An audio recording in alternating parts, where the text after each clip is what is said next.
ঘুটঘুটে রাতের বেলা চোর সুজন নিজের ঘরের দরজায় কড়া নাড়ছিল। বউ, দরজাটা খোলো, আমি এসেছি। আর কতক্ষণ বাইরে দাঁড়িয়ে থাকবো? আরে কি যন্ত্রণা! এত রাতে কে এমন শব্দ করছে? এই ছোট, দেখ তো কে এসেছে এই রাতের বেলা। সব কাজ আমাকেই করতে হয়, আমার হয়েছে যত যন্ত্রণা।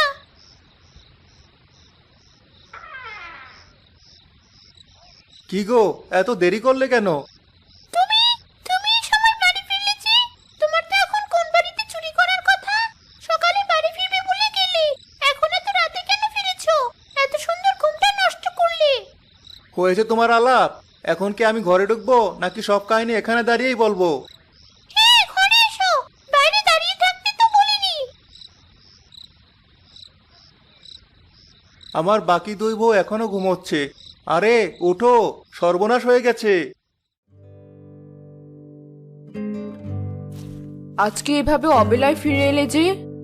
খুব বড় সর্বনাশ হয়ে গেছে। কিসের সর্বনাশ? ধরা পড়ে যাওনি তো? তুমি ধরা পড়লে আবার আমাদের এখানে কেন এসেছো? লোকজন তোমার পিছু নিয়ে আমাদের বাড়ি পর্যন্ত চলে আসলে। যা ছোট, বাইরে বেরিয়ে একটু দেখে আয়।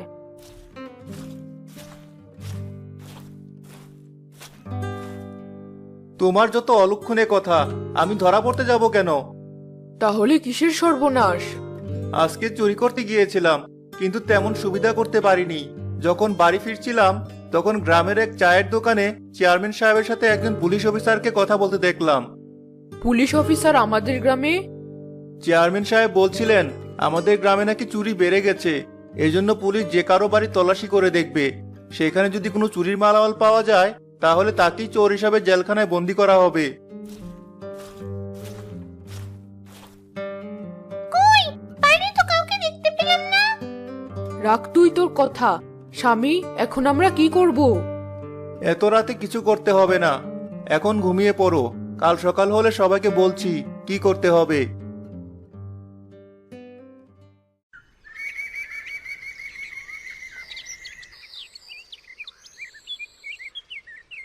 সকাল হলে সুজন বাইরে থেকে একটা বড় বস্তা নিয়ে আসে। এই যে দেখছো বড় বস্তা, এই বস্তার মধ্যে এই ঘরে যত চুরি জিনিসপত্র আছে সবগুলো ভরবে। কেন, কি করবে? এগুলো কি তুমি ফেরত দিয়ে দিবে মানুষদের কাছে? হ্যাঁ, আমি মানুষদের কাছে ফেরত দিলে তারা তো আমাকে সাধু বলে পুরস্কার দেবে, তাই না? তোমার বুদ্ধি কোথায়? হাঁটুর নিচে নাকি? সেসব ছাড়ো, আগে বলো এগুলো আমরা জমা করে দেওয়ার পর তুমি কি করবে? আগে জিনিসপত্রগুলো খুঁজে বের করো, আর খবরদার একটা জিনিসও যেন বাকি না থেকে যায়। তাহলে তো বাড়ির সব জিনিসই দিয়ে দিতে হবে, কারণ বাড়ির সব জিনিসই তো তোমার চুরি করা। বেশি কথা না বলে যতটুকু বলেছি ঠিক ততটুকুই করো। সুজন সহ তার 3 বউ ঘরের জিনিসপত্র খুঁজে সে বস্তার মধ্যে ভরতে শুরু করে।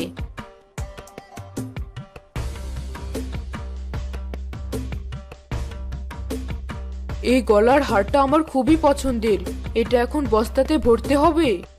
হ্যাঁ, এগুলো একটাও রাখা যাবে না। পুলিশ যদি ধরতে পারে তাহলে জেলখানায় বন্দি করে রাখবে। এই চুড়িগুলো আমার খুবই স্বাদের ছিল, এগুলো তুমি বস্তায় ভরে ফেলবে? যদি ভরতে না চাও আর এই চুড়িগুলো হাতে পরে রাখো, এরপর পুলিশ এসে তোমার হাতে হাত করা পরাবে। খুব ভালো লাগবে দেখতে।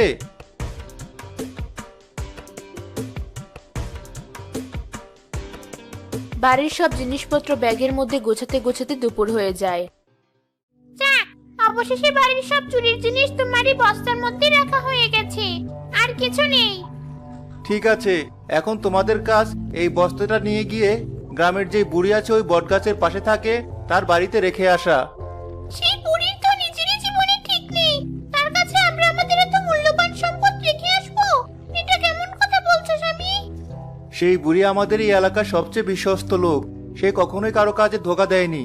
এই চুরি জিনিসপত্র তার কাছেই সুরক্ষিত থাকবে। তারা সেই চুরির জিনিসপত্র ভর্তি ব্যাগ নিয়ে গ্রামের মধ্য দিয়ে হাঁটতে হাঁটতে বুড়ির বাড়িতে পৌঁছে যায়। কই বুড়ি, বাড়িতে আছো? একটু হয়েছে তোমার আলাপ? এখন কি আমি ঘরে ঢুকবো নাকি সব কাহিনী এখানে দাঁড়িয়েই বলবো? হ্যাঁ, ঘরে এসো, বাইরে দাঁড়িয়ে থাকতে তো বলিনি। আমার বাকি দুই বউ এখনো ঘুমোচ্ছে। আরে ওঠো, সর্বনাশ হয়ে গেছে।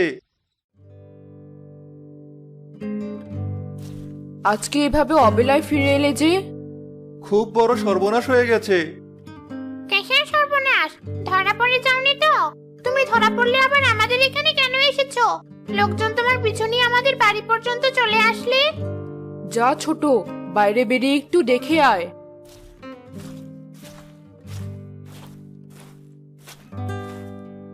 তোমার যত অলক্ষণে কথা, আমি ধরা পড়তে যাব কেন? তাহলে কিসের সর্বনাশ? আজকে চুরি করতে গিয়েছিলাম, কিন্তু তেমন সুবিধা করতে পারিনি। যখন বাড়ি ফিরছিলাম তখন গ্রামের এক চায়ের দোকানে চেয়ারম্যান সাহেবের সাথে একজন পুলিশ অফিসারকে কথা বলতে দেখলাম। পুলিশ অফিসার আমাদের গ্রামে? চেয়ারম্যান সাহেব বলছিলেন আমাদের গ্রামে নাকি চুরি বেড়ে গেছে, এজন্য পুলিশ যে কারো বাড়ি তল্লাশি করে দেখবে। সেখানে যদি কোনো চুরির মালামাল পাওয়া যায় তাহলে তাকেই চোর হিসাবে জেলখানায় বন্দি করা হবে। কই, বাইরে তো কাউকে দেখতে পেলাম না। রাখ তুই তোর কথা। স্বামী, এখন আমরা কি করব? এত রাতে কিছু করতে হবে না, এখন ঘুমিয়ে পড়ো। কাল সকাল হলে সবাইকে বলছি কি করতে হবে।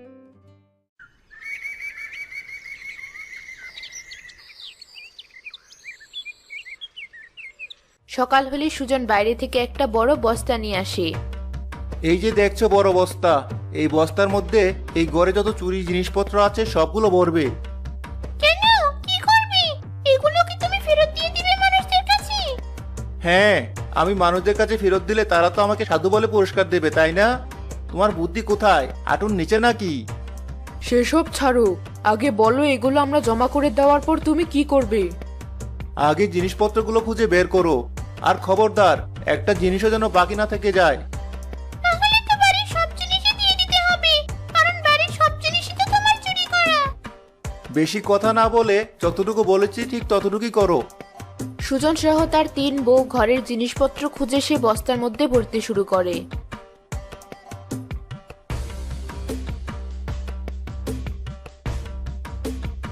এই গলার হারটা আমার খুবই পছন্দের, এটা এখন বস্তাতে ভরতে হবে।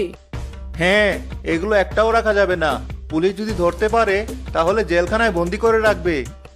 এই চুরিগুলো আমার খুবই স্বাদের ছিল, এগুলো তুমি বস্তায় ভরে ফেলবে? যদি ভরতে না চাও আর এই চুরিগুলো হাতে পরে রাখো, এরপর পুলিশ এসে তোমার হাতে হাত করা পরাবে। খুব ভালো লাগবে দেখতে।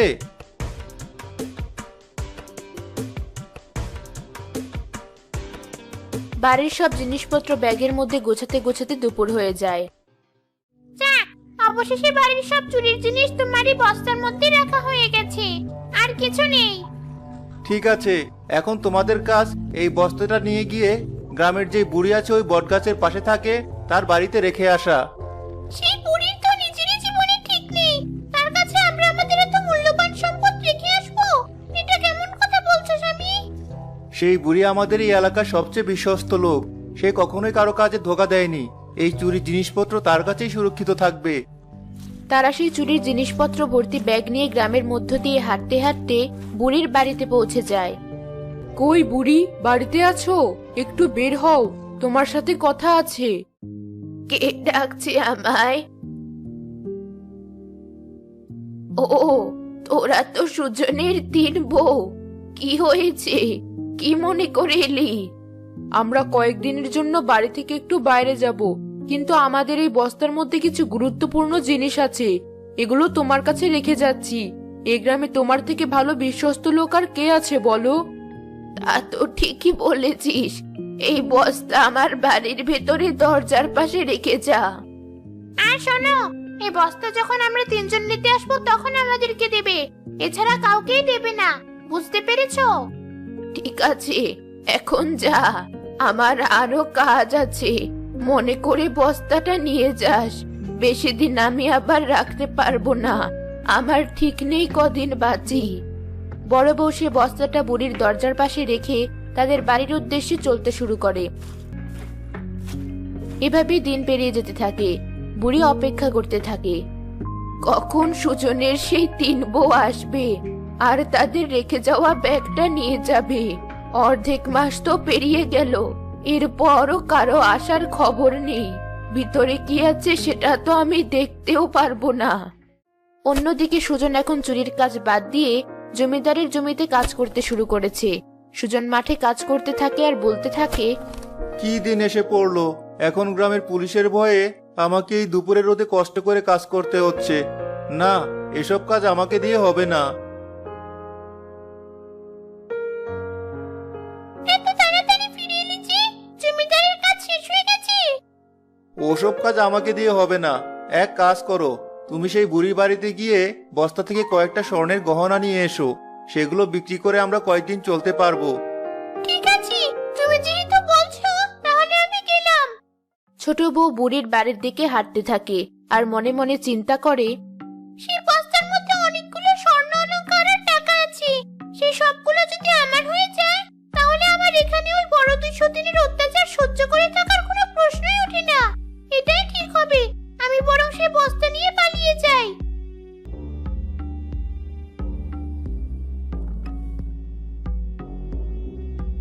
পুরি, বাসায় আছো?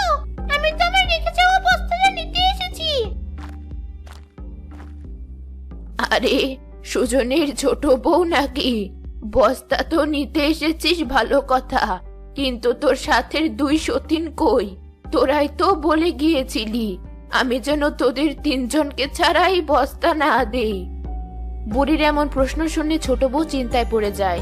ছোট বউ মনে মনে ভাবে, এখন এই বুড়িকে কি করে বলি যে আমি ব্যাগ নিয়ে পালানোর চিন্তা ভাবনা করছি? কোনো একটা বুদ্ধি তো করতেই হবে। কি চিন্তা করছিস? বস্তা কি নিবি নাকি আরো কিছুদিন আমার কাছেই রেখে দিবি? আরে বস্তাটা দিয়ে দাও, আমার বড় সতীন আর মেজো সতীন ওই বটতলার পিছনেই আছে। তারা আসছি, আমাকে দাও, আমি নিয়ে তাদের সাথে চলে যাই। এত কষ্ট করে এখানে আসার আর কি প্রয়োজন? ঠিক আছে, তাহলে নিয়ে যা। ছোট বউ খুশি মনে বুড়ির দরজার পাশ থেকে সে বস্তাটা নিয়ে নেয়। এরপর সে বাড়ির রাস্তার দিকে না হেঁটে উল্টো দিকে হেঁটে গ্রাম থেকে বেরিয়ে চলে যায়। দুপুর গড়িয়ে বিকেল হয়ে যায়। সুজন বসে বসে চিন্তা করে, ছোট বউ সে কখন গেল? এখনো তো জিনিস নিয়ে ফিরলো না। কি হয়েছে? বসে বসে কি চিন্তা করছো? সুজন বড় বউকে সবকিছু খুলে বলে।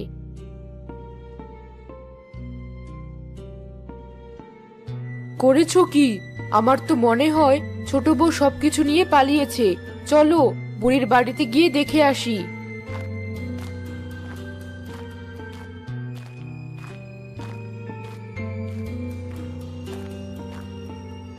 বুড়ি, কোথায় আছো? বাইরে বেরিয়ে এসো। আরে সুজন, কি অবস্থা? আমি তো তোর বস্তা তোর ছোট বউয়ের হাতে দিয়ে দিয়েছি, আবার কি মনে করে এসেছিস? তুমি কি করেছো বুড়ি? আমরা তো বলেছিলাম আমরা 3 জন বউ না এলে তুমি বস্তা কাউকে দেবে না, তাহলে ছোট বউকে একা কেন বস্তা দিয়ে দিয়েছো? ছোট বউ বলল তোরা নাকি বট গাছের আড়ালেই আছিস আর তোরা বলেছিস, এজন্যই তো আমি দিয়ে দিয়েছি। এখন আমার কি দোষ? তোমার কি দোষ বুড়ি? সেটা তুমি এখনই বুঝবে। আমি চেয়ারম্যানকে গিয়ে বলে দেব, তোমার সব কীর্তি ফাঁস করে দেব। যা, আমি ওসব ভয় পাই না। কি জিনিসপত্র হারিয়েছে তখন কি বলবি শুনি? বুড়ির এমন কথা শুনে সুজন কিছুটা চমকে যায়। সেটা জেনে তোমার কি লাভ? তোমাকে বলা হয়েছিল আমার 3 বউ না এলে তুমি বস্তা দেবে না, তাহলে তুমি সেই বস্তা কেন দিয়েছো? এখন এটা তোমারই দোষ। চেয়ারম্যান সেই দোষের শাস্তি তোমাকে দেবে। আচ্ছা, তোরা তাহলে সহজভাবে মানবি না। ঠিক আছে, নিয়ে চল আমাকে চেয়ারম্যানের কাছে। আমিও বলবো যে তোরা 3 বউ একসাথে না এলে আমি বস্তা দেব না। তোমার কাছে তো বস্তা নেই, তুমি আবার বস্তা দিবে কি করে? কে বলেছে আমার কাছে বস্তা নেই? আমার কাছে বস্তা আছে। তোরা 303 একসাথে আয়, এরপর আমি তোদের বস্তা বুঝিয়ে দেব। আরে তুমি তো বললে ছোট বউ বস্তা নিয়ে চলে গেছে, এখন ওকে আমরা কোত্থেকে খুঁজে বের করব? সেটা তো আমার দেখার বিষয় না। তোরা আমাকে বলেছিলি তোরা 303 একসাথে এলে যেন আমি তোদেরকে বস্তা দেই। এখন তোরা 303 একসাথে আমার বাড়িতে এলেই আমি বস্তা বের করে দেব, তা না হলে বস্তা পাবি না। বুড়ির এমন কথা শুনে সুজন ও তার 2 স্ত্রী বুঝতে পারে বুড়ির সাথে চালাকিতে তারা পারবে না। এভাবে সুজন তার চুরি করা অবৈধ সব সম্পদ হারিয়ে ফেলে।